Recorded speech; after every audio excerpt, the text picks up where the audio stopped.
Banjarmasin mulai menggelar pembelajaran tatap muka serentak dari tingkat PAUD, SD hingga SMP di Banjarmasin mulai Senin 20 September 2021. Digelarnya PTM serentak ini sesuai surat pemberitahuan dari Wali Kota Banjarmasin. Selain itu, sekolah bisa melaksanakan pembelajaran tatap muka asalkan 80% gurunya dan peserta didik sudah divaksinasi COVID-19. Berikut untuk kabar nang selengkapnya. Banjarmasin mulai menggelar pembelajaran tatap muka serentak dari tingkat PAUD, SD hingga SMP di Banjarmasin mulai Senin 20 September 2021. Digelarnya pembelajaran tatap muka serentak ini sesuai dengan surat pemberitahuan dari Wali Kota Banjarmasin 17 September 2021.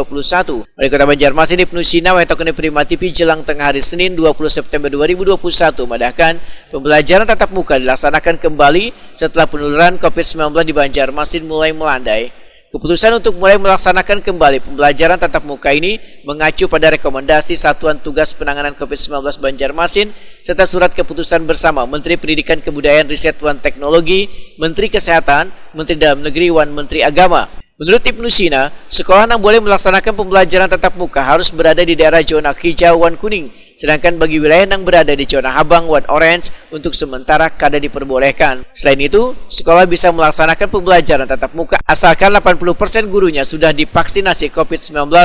Begitu pula peserta didik tingkat SMP yang sudah berusia 12 tahun ke atas, sebagian sudah divaksinasi COVID-19. Hari ini memang sudah dimulai, tapi kan diatur jamnya, kemudian kelasnya juga bergantian. Mudah-mudahan pelaksanaannya bisa lebih ketat lagi. Kemudian pastikan memang tenaga pengajar dan pendidikan memang sudah divaksin 100% kecuali yang memang ada dengan alasan medis. Kemudian lagi untuk anak-anaknya juga dalam proses vaksin juga. Nah, kemudian yang perlu diantisipasi, kita evaluasi hari ini terutama untuk yang pengantaran pagi dan penjemputan, semoga tidak terjadi kerumunan.